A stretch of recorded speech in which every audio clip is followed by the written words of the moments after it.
Doctor Bhimrao Ambedkar उर्फ बाबा साहेब कौन थे, उनका जन्म कहां हुआ?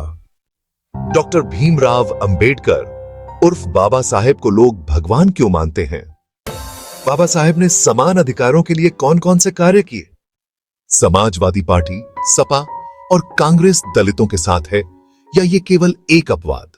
नमस्कार दोस्तों, मैं सचिन चौहान न्यूज 100+ के माध्यम से बाबा साहेब भीमराव अंबेडकर जी के बारे में उनकी जयंती पर कुछ खास आपको बताने जा रहा हूं, जिसे आप ध्यान से देखना और पूरा सुनना। एक लड़का जो अछूत कहा जाता था, बाद में संविधान निर्माता बना। कहानी बाबा साहेब की। महू, मध्य प्रदेश, 14 अप्रैल 1891। एक साधारण से गांव में जन्मा एक बालक जिसे लोग छूने लायक तक नहीं मानते थे, वही बच्चा आगे चलकर बन गया भारत का संविधान निर्माता, समाज सुधारक और करोड़ों वंचितों का मसीहा। वह बालक कोई और नहीं, डॉक्टर भीमराव रामजी अंबेडकर था, जिसे आज पूरा देश बाबा साहेब के नाम से जानता है। बचपन में स्कूल में बैठने तक की इजाजत नहीं थी। ऑफ इकोनॉमिक्स से उच्च शिक्षा प्राप्त करके बाबा साहेब ने साबित कर दिया कि ज्ञान, मेहनत और आत्मबल के आगे जातिवाद की जंजीरें टिक नहीं सकती। जब भारत आजाद हुआ तो बाबा साहेब को देश का पहला कानून मंत्री बनाया गया। उन्होंने भारतीय संविधान का निर्माण किया, जिसमें सभी नागरिकों को समानता, स्वतंत्रता और न्याय का अधिकार दिया गया, चाहे वो किसी भी जाति, धर्म या वर्ग से हो। बाबा साहेब ने केवल संविधान नहीं लिखा, बल्कि एक समाज का सपना गढ़ा, जिसमें कोई अछूत नहीं होगा, कोई भेदभाव नहीं होगा। अपने अंतिम वर्षों में उन्होंने बौद्ध धर्म अपना लिया और लाखों दलितों को साथ लेकर नवबौद्ध आंदोलन शुरू किया। आज 14 अप्रैल को बाबा साहेब की जयंती है। यह दिन केवल एक जन्मदिन नहीं, बल्कि एक विचार और आंदोलन की याद है, जो आज भी हर अन्याय के खिलाफ आवाज उठाने की प्रेरणा देता है। वो जिन्होंने खुद को मिटा दिया ताकि हम जी सकें। क्यों बाबा साहेब को भगवान माना जाता है? यथा चित्तम तथा दर्शनम, अर्थात जैसा चित्त मन होता है वैसी ही उसकी दृष्टि भगवान की अनुभूति होती है। एक बच्चा अपने पिता से पूछता है, पापा भगवान कैसा दिखता है? पिता मुस्कुराते हैं और जवाब देते हैं, बेटा भगवान का कोई एक रूप नहीं होता। वो कभी चींटी जितने छोटे होते हैं तो कभी हाथी जितने विशाल, वो कभी माँ की ममता में मिलते हैं तो कभी भूखे को रोटी देने वाले हाथों में। बच्चा फिर पूछता है, पर हम तो मंदिरों में मूर्तियां देखते हैं। पिता बोले, वो तो इंसान की कल्पना है, भगवान मूर्ति में नहीं भावना में है। जिसके मन में जैसे भाव होते हैं उसे भगवान वैसा ही दिखाई देता है। जिसके मन में जो भय उसी रूप में दिखता है भगवान। किसी को डॉक्टर अंबेडकर में दिखता है भगवान, क्योंकि उन्होंने इंसान को इंसान बनाया। किसी को अपने माता पिता में दिखता है भगवान, क्योंकि उन्होंने जीवन दिया। किसी को शिक्षक में, किसी को सैनिक में, किसी को गरीब की सेवा में, क्योंकि भगवान सिर्फ मंदिर की बात नहीं, वो कर्म, करुणा और न्याय की अनुभूति है। तो याद रखिए, भगवान को देखने के लिए आंखें नहीं, दिल चाहिए। और जब दिल साफ हो तो भगवान हर जगह नजर आते हैं, चींटी में भी और हाथी में भी। 14 अप्रैल देश भर में करोड़ों लोग श्रद्धा से नमन करते हैं उस महापुरुष को, जिसे वे सिर्फ नेता नहीं भगवान मानते हैं, डॉ भीमराव अंबेडकर उर्फ बाबा साहेब। लेकिन सवाल यह है, एक इंसान को भगवान का दर्जा क्यों? क्या इसलिए कि उन्होंने संविधान लिखा, या इसलिए कि उन्होंने करोड़ों लोगों को इंसान का दर्जा दिलाया? उनके आत्मसम्मान को हर कदम पर कुचला गया, लेकिन उन्होंने हार नहीं मानी। ज्ञान को हथियार बनाया। अमेरिका के कोलंबिया यूनिवर्सिटी और इंग्लैंड के लंदन स्कूल ऑफ इकोनॉमिक्स जैसे विश्व प्रसिद्ध संस्थानों से शिक्षा प्राप्त कर वे भारत लौटे और फिर दलितों, पिछड़ों, वंचितों की आवाज बन गए। उन्होंने नारा दिया, शिक्षित बनो, संगठित रहो, संघर्ष करो। संविधान से दिलाया अधिकार।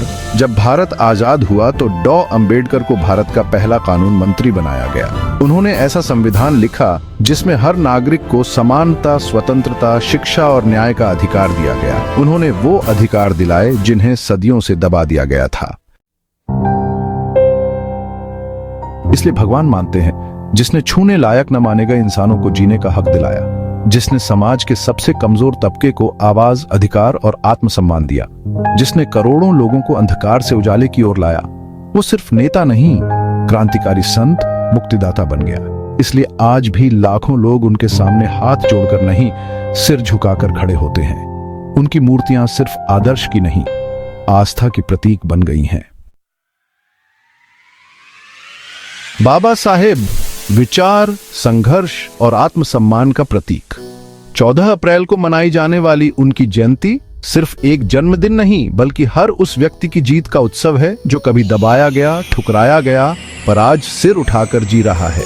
बाबा साहेब आज भी जिंदा हैं, हर उस दिल में जो बराबरी चाहता है, हर उस आवाज में जो अन्याय के खिलाफ उठती है। समाजवादी पार्टी सपा और दलितों के साथ अन्याय। कुछ उदाहरण: 2012 चुनावी जीत के बाद हिंसा की लहर। सपा की 2012 की चुनावी जीत के बाद महज 36 घंटों के भीतर राज्य में दलित समुदाय के खिलाफ हिंसा की कई घटनाएं दर्ज की गईं। सीतापुर जिले के भंभिया गांव में दलितों के घरों को जलाया गया, जबकि इलाहाबाद के नैनी इलाके में 2 लोगों की हत्या हुई। आगरा के मनसुखपुर में बसपा के मुन्ना लाल की हत्या कर दी गई। इन घटनाओं के बाद सपा के वरिष्ठ नेता मुलायम सिंह यादव ने कार्यकर्ताओं से अनुशासन बनाए रखने की अपील की थी। उन्नाव में सपा के पूर्व मंत्री के आश्रम में एक दलित युवती की लाश मिलने का मामला भी सामने आया। पीड़िता की मां ने आरोप लगाया कि पुलिस ने शुरुआत में मामले को गंभीरता से नहीं लिया। बाद में सपा नेता के बेटे को गिरफ्तार किया गया, लेकिन इस घटना ने सपा सरकार की दलितों के प्रति संवेदनशीलता पर सवाल खड़े कर दिए। अपराध के आंकड़े और राजनीतिक बयान। राष्ट्रीय अपराध रिकॉर्ड ब्यूरो के आंकड़ों के अनुसार 2015 से 2017 के बीच उत्तर प्रदेश में दलितों के खिलाफ 30,227 अपराध दर्ज किए गए। राजनीतिक प्रतिक्रियाएं। मुख्यमंत्री योगी आदित्यनाथ ने आरोप लगाया कि सपा सरकार के दौरान दलितों का शोषण हुआ और उनकी सरकार ने इस पर अंकुश लगाया है। उन्होंने कहा कि कुछ लोग बाबा साहेब डॉ अंबेडकर के नाम पर राजनीति करते हैं, लेकिन जब दलितों पर अत्याचार होता है तो वे मौन रहते हैं।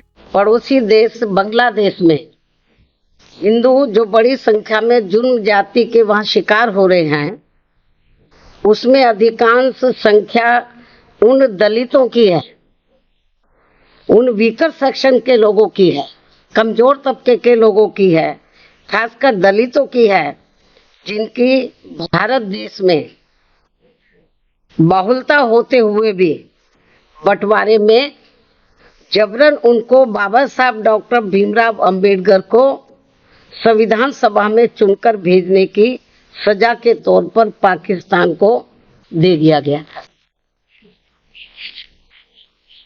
इस प्रकार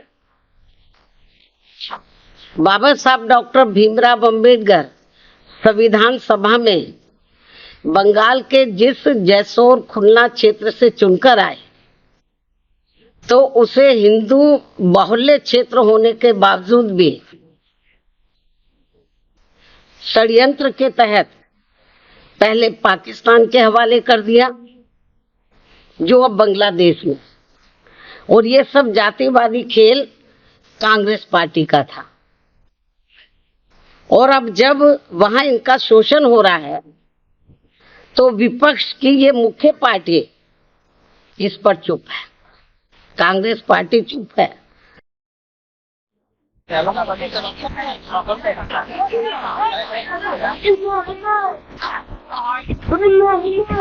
बांग्लादेश में हिंदू, बौद्ध और अन्य अल्पसंख्यक समुदाय के लोगों को वहां के कट्टरपंथियों के द्वारा मारा जा रहा है, जलाया जा रहा है, उनकी संपत्ति को लूटा जा रहा है, माताओं और बहनों की इज्जत के साथ खिलवाड़ हो रहा है। मैं जानना चाहता हूं कि स्थितियां क्यों आई।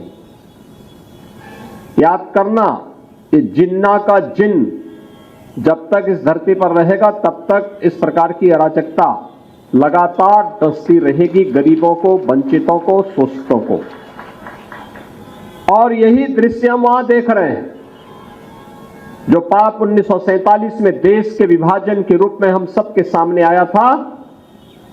आज उसका एक बदसूरत रूप फिर से हमारे सामने बांग्लादेश के रूप में है।